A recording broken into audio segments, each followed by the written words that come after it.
Gracias, señor Condor. Para los que han llegado tarde, estamos haciendo una especie de recapitulación de todo el curso, mencionando sobre todo la extrema complejidad del caso electoral boliviano y también tratando de dilucidar las correlaciones entre problemas políticos y procesos electorales.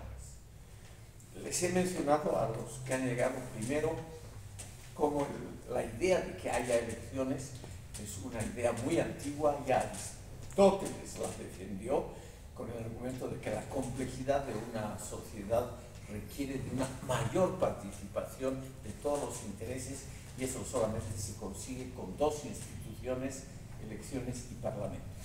Y también estamos tratando en este momento algunas particularidades discutibles, controvertidas del sistema electoral boliviano, sus zonas grises, como por ejemplo el hecho de que Pando, que no llega a 50.000 habitantes de población, tenga un número muy elevado de diputados. La Constitución garantiza un muy mínimo de diputados independientemente de lo que salen de elecciones, y luego el gran problema para muchos, que todos los departamentos grandes y pequeños tienen el mismo número de senadores. Aquí se ha mencionado, a los que han llegado tarde, el sistema de equidad y solidaridad con los menos desarrollados, es decir, con los departamentos que tienen, por ejemplo, menos población. Pero eso se contrapone al sistema de la estricta proporcionalidad, que dice que todos los departamentos deberían tener sola y exclusivamente un número de diputados que corresponda a su magnitud demográfica. Y finalmente les contaba a todos ustedes que el módulo se llama Procesos Electorales, Demografía y Comportamiento Electoral, precisamente porque la demografía juega un papel muy elevado y muy controvertido en la elaboración de los reglamentos, de los estatutos, de todo lo que tiene que ver con elecciones. La señora Veneros nos puede retirar. Si examinamos sobre la base de lo que mis compañeros y ustedes nos han estado compartiendo, si Beni, hay que examinar que si Beni tiene los mismos representantes de todos los departamentos, que ya sean grandes o medianos, pero no desarrolla, sus habitantes sigue bajando su demografía, entonces lo que tendríamos que preguntarnos, ¿qué están haciendo sus representantes?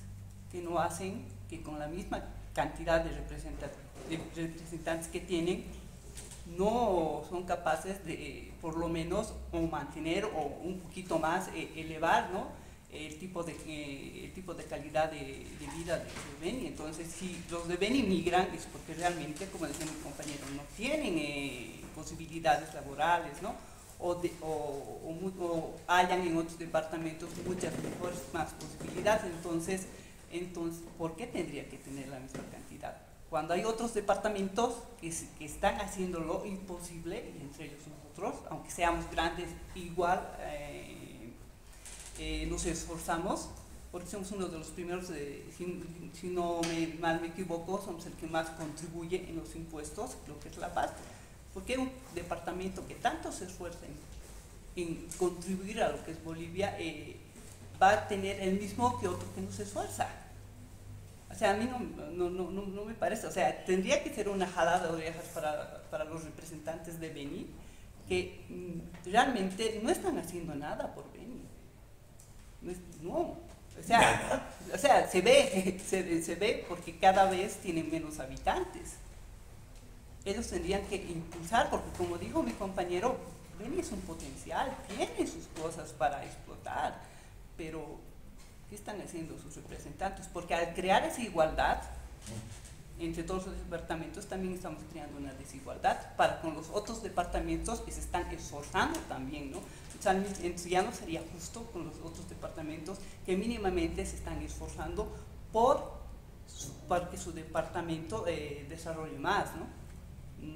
Tendríamos que replantear eso de si queremos seguir teniendo igualdad en representantes. La señora Veneros nos señala que hay una incongruencia, para mí muy difícil de subsanar, entre el principio de solidaridad con los departamentos de menores recursos, etc., y el principio de la justicia proporcional exacta. Señora Veneros, es un tema que no tiene una solución clara, no existe. Por una parte, sería algo injusto quitarles representantes a esos departamentos. Créame usted que habría una protesta muy, muy severa y además se vería la solidaridad de otros departamentos que podrían tener el mismo problema. Entonces, disminuir el número de diputados es muy, muy difícil. Por favor. Yo que vivo rural, Sí. tengo palpación de la realidad, ¿no? Ya. Voy a hacer un pequeño comentario. A veces en los pueblos alejados se equivocan en elegir a sus representantes por un lado. Por otro lado, hay gente comodín. Y esos comodines, a mucha gente, como decir, no les interesa la política, no les preocupa por cargos, y hay algunos, esos comodines. Y ese es uno de ellos, yo le voy a decir con nombre y apellido. Hay uno de Carnavi, por ejemplo, John Jiménez. Solo a él le conocen en su zona, y eso algunos. Es diputado. Claro, es diputado. Ya. Y mira, el pueblo de Carnavi es grande, sobrepasa más de 70.000 habitantes, ¿no? Y resulta que inclusive este John Jiménez había ocupado un cargo a nivel nacional, creo que es de áreas protegidas, y han denunciado que a la fiesta de Alcocha no bienes muebles del Estado, haciendo mal uso y todo eso, y todo, han tenido que suspenderlos. Pero mucha gente creía que este John Jiménez en Carnavi hacía mucho por Carnavi, sin embargo era todo lo contrario, ¿no? Yo lo conozco bien, yo a vivir en esa zona, pero eso. Mira, hay así muchos casos, y yo estoy pensando por eso del PAN, debe ser así, que los intereses y esos jóvenes no hacen nada, debe ser así, supongo, ¿no? Porque todo también tener errores.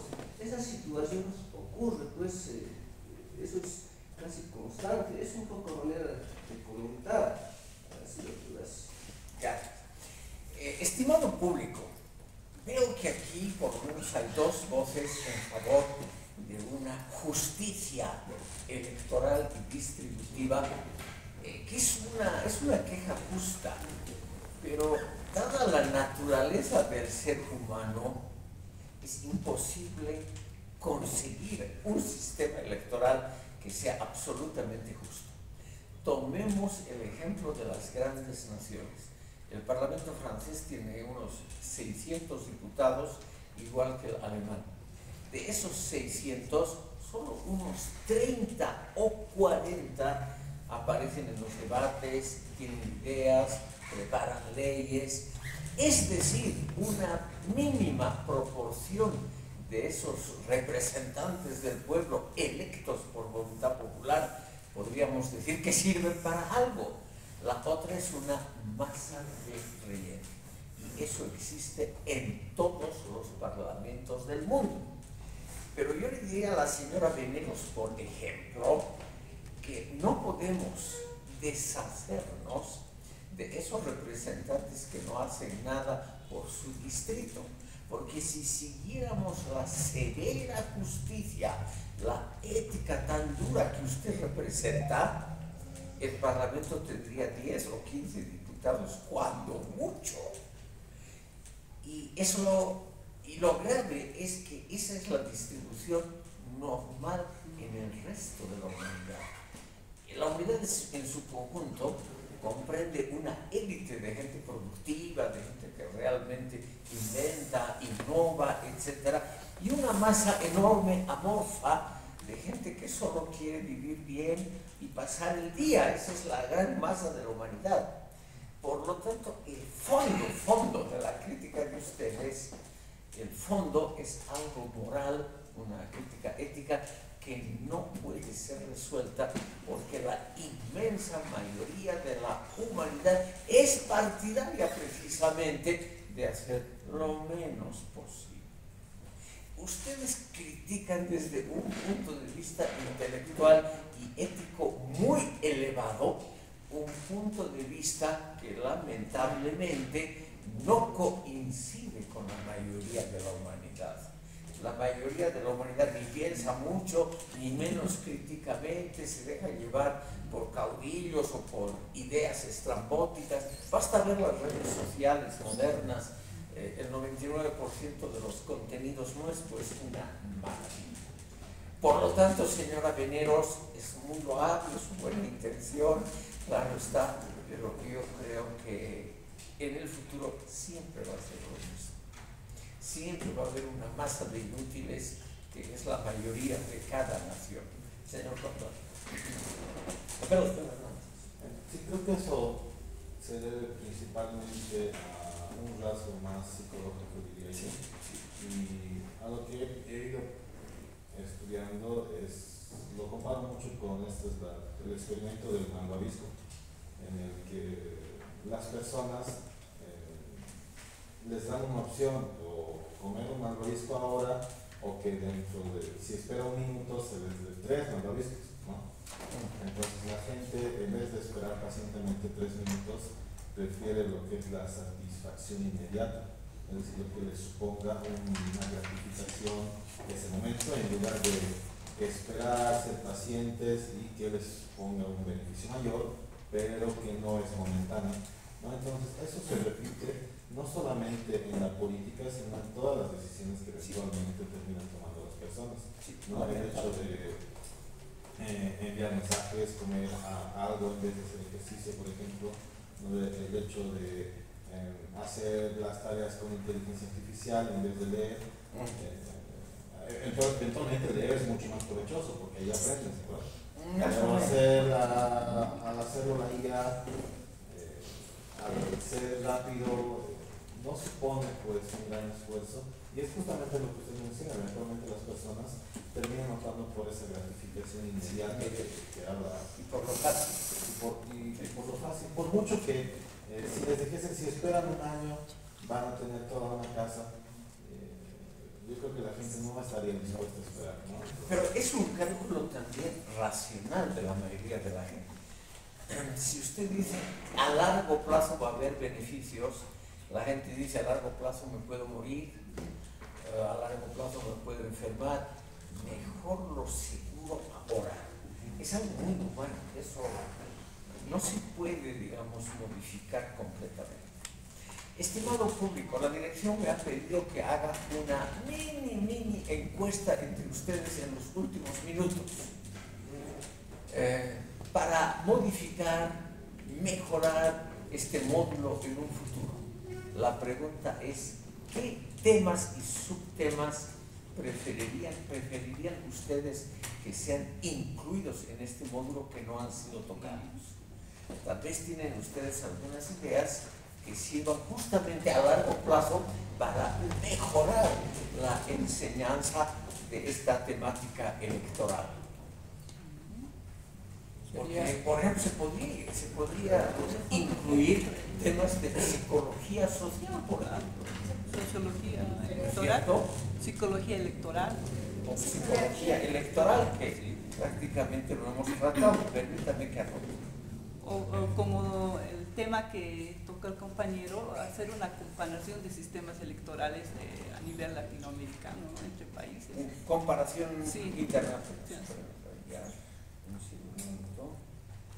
Evaluación de los planes de educación electoral. Generalmente se distribuyen panfletos, pero hay que medir si eso es efectivo, de qué manera se puede medir o de qué manera se puede ejecutar. O sea, una evaluación de la educación. Eso, no sé si se llama así, pero ahora sí. Camacho, ¿no es cierto? Quiroga. Quiroga, por favor. El comportamiento electoral comunitario.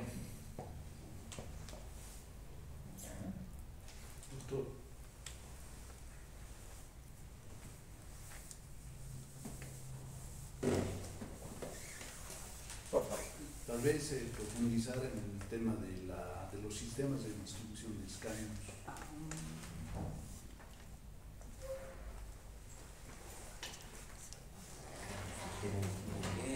Creo que les he mencionado alguna vez que en la antigua Corte Nacional Electoral había una sola persona muy entendida en procedimientos matemáticos que se dedicaba a convertir los votos en escaños. Y esa persona es un catedrático de la UPEA, de la Universidad Pública del Alto ahora, Eduardo Leaño, que es un comentarista político que tiene una columna fija en Brújula Digital y en un periódico que yo les recomiendo siempre a ustedes, que es El Péndulo Político, que lo publican simultáneamente El Potosí de Potosí y El Correo del Sur de Sucre. Este Leaño es el gran especialista y puede ser que vuelva a esta carrera como catedrático. Entonces puede ser que en un futuro realmente él, que conoce los métodos matemáticos, que es una cosa, le diría a usted, muy amigo, porque simplemente es aplicar escalas, gráficos, fórmulas, etcétera. Y eso hoy en día, como hoy en día hay programas computacionales para todo, lo único que hay que hacer, lo que me ha contado Leaño, es elija usted el método DONT, Saint-Laguë, que son los diferentes métodos de distribución de escaños, cuántos escaños hay en el país, cómo se distribuyen, etcétera. Y en un segundo, sin reflexionar mucho, está el resultado, además con precisión matemática. Es un tema obviamente importante, pero es un poquito técnico y tal vez un poco aburrido para la masa de los estudiantes. ¿Qué otros temas o críticas, también críticas, estimado público? Aquí estamos para eso. Yo supongo que se han aburrido mucho. Pero claro, había sesiones en las que han venido solamente 3 o 4 personas, señor.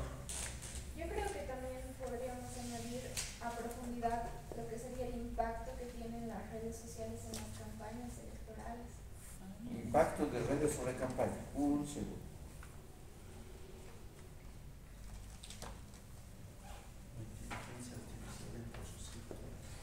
Pero ¿cómo es la propuesta? La inteligencia artificial en los procesos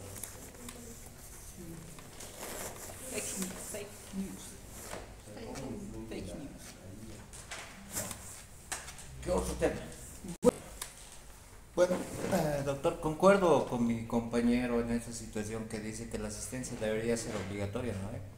Pero también pongo entre paréntesis esa situación se ofrece, pero porque lamentablemente nuestra carrera no nos da los horarios adecuados para las personas que trabajamos, adecuarlo y obviamente tenemos que puentear, o sea, tenemos que tomar una materia sobre otra materia, ¿no? Eso es uno. El otro, como dice también mi compañero, que deberíamos hacer trabajos o ir a hacer prácticas. El órgano electoral saca para estos comicios, ha sacado para ser jurados electorales, para estar en diferentes áreas remuneradas, saca. Ahora para hacer pasantías, saca. Ahora para ir a hacer pasantías al legislativo nosotros tenemos convenios.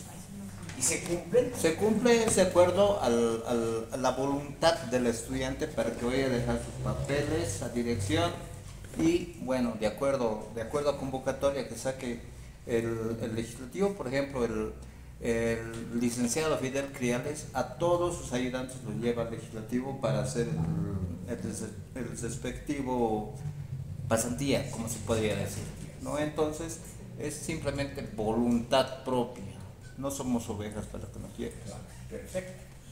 Señor Condoy, una última sugerencia, ya son casi las 8. Yo lo único que quería puntualizar es que el tema de la asistencia siempre va a generar controversia, debate, porque es bien complicado. Cada uno tiene una situación muy particular, puede ser trabajo, salud, o cualquier situación.